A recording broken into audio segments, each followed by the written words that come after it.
You very well know you're with Capital Radio 101.7 FM and Capital Digital here in Perth, Western Australia, and it's the Listening Post. And tonight we're talking with Murray Ernest Hall. Murray is, could be right in saying you're a first book author at the moment. That would be absolutely correct, Tony. And it's certainly taking the world by storm, as far as I can understand. Now, the title, Walk a War in My Shoes, I suppose before I ask about you personally, where did the title come from? How did you come up with that title? I think it just aligns very, very well with what I tried to do in the writing of the book, to get myself into this man's shoes, my great uncle's shoes, and it just came to me one day that was exactly what I was trying to achieve. Yes. Well, we won't give away too much just yet, but your great uncle, whose name is Ernest Alfred Hall. Right.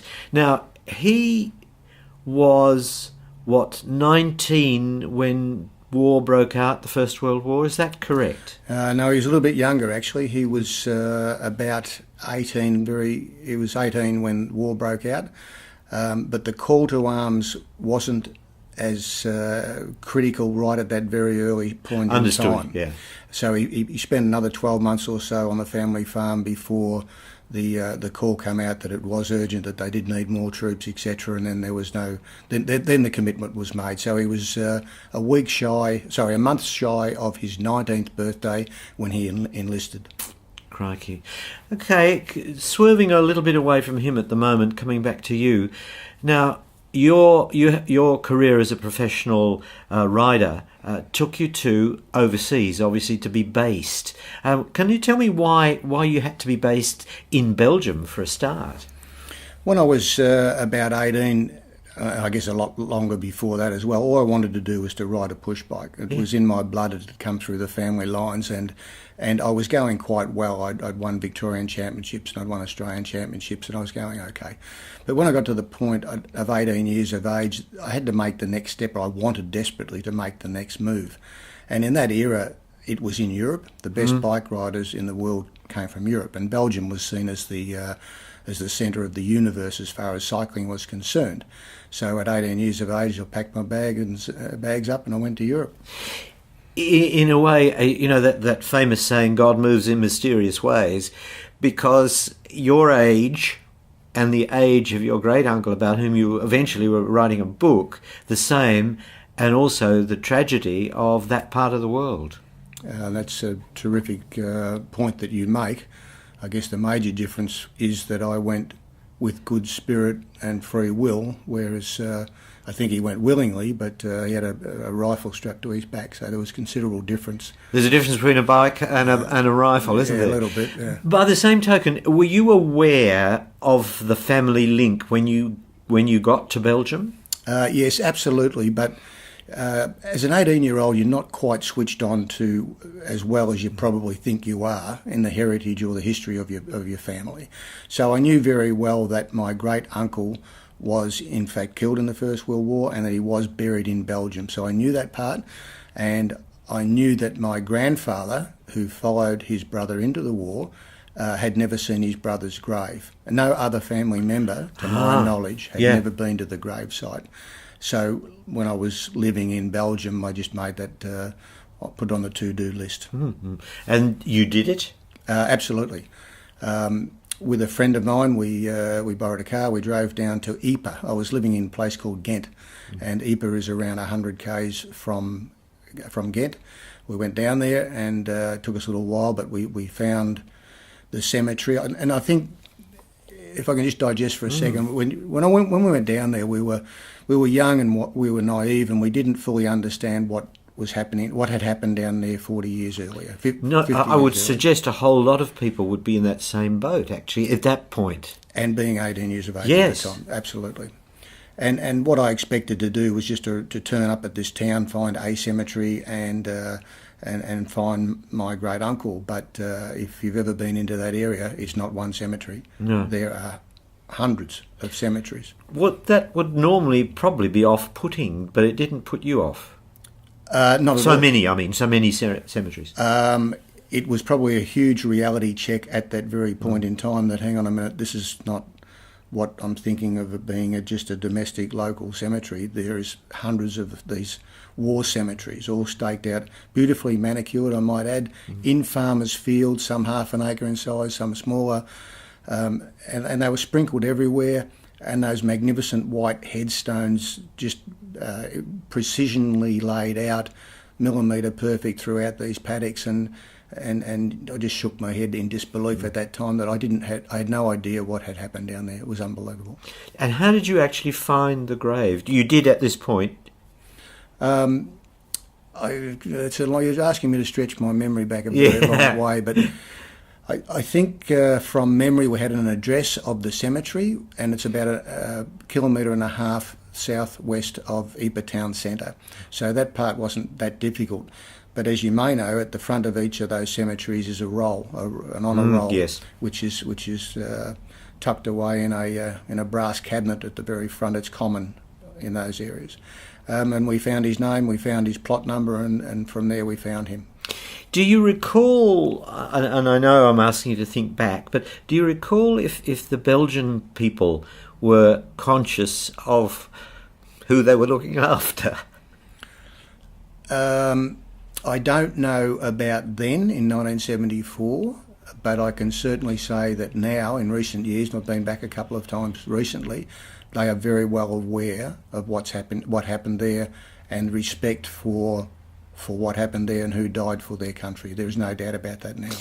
Back at that time, what happened next? Did you say to yourself, I need to report to the family, or what were your thoughts? So the whole purpose of the trip down there was to visit the grave on behalf of my grandfather, and so on that day we took photographs. I went back to Ghent and I sent him a nice letter and put the photographs in there.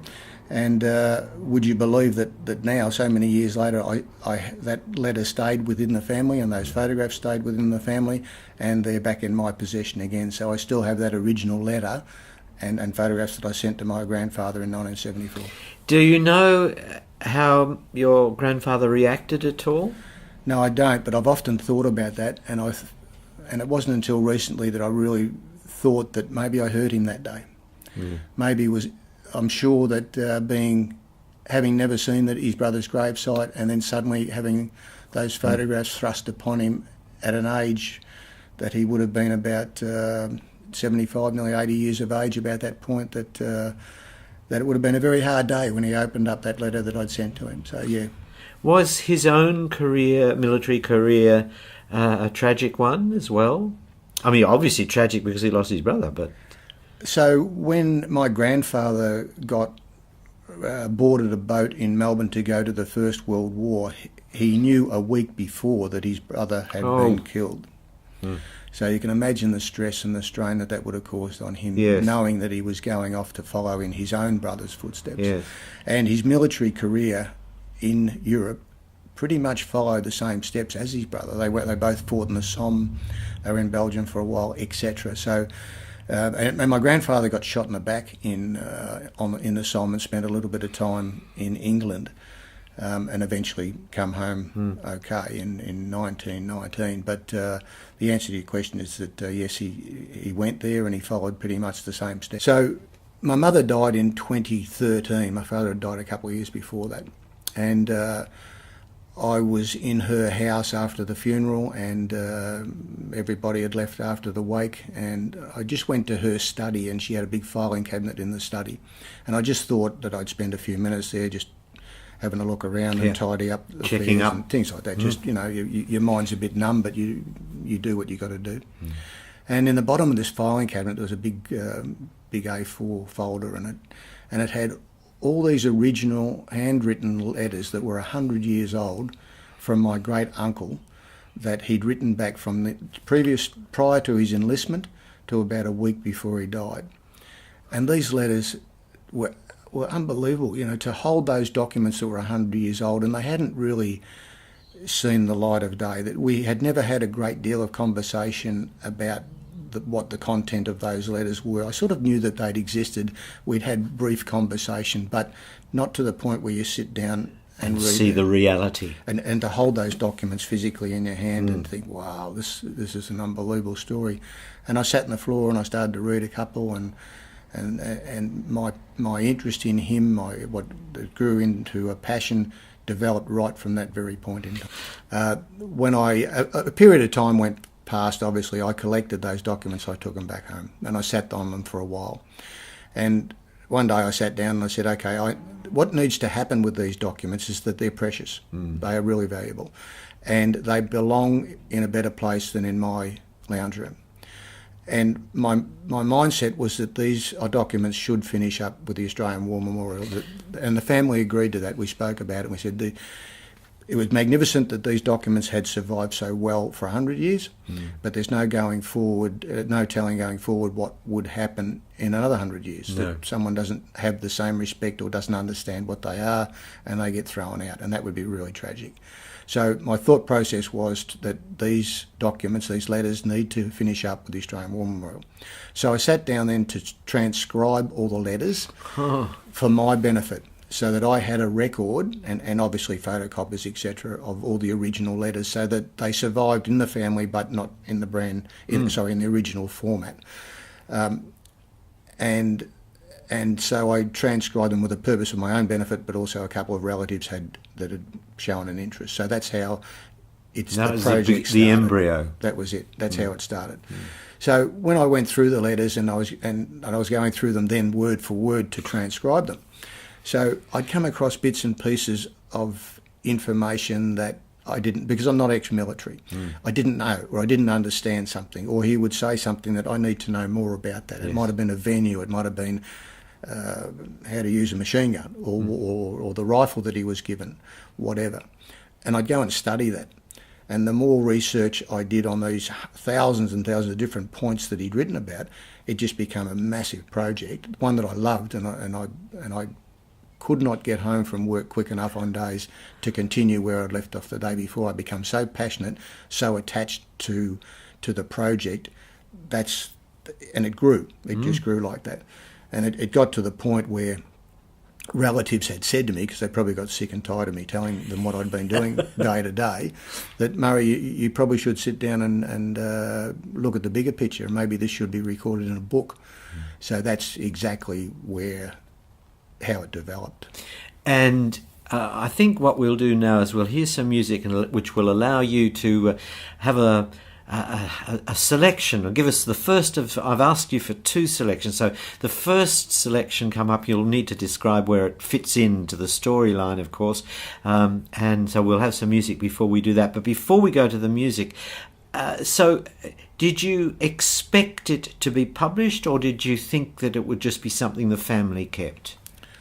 As a book, I mean. Yeah, no, well, in all honesty, I thought if it was published to a point where it sold, or I had 50 copies, and probably 40 of those would go to relatives, and maybe it sold 5, and that was fine with me. And the project never started out to be a commercial product. That was the furthest thing from my mind. I just wanted the story told and recorded. And if it had only ever been 50 copies, then so be it. And I would be just as happy as I am today that it's gone a hell of a lot better than that. It certainly has. We'll hear more about that later in the program. Right now, some music.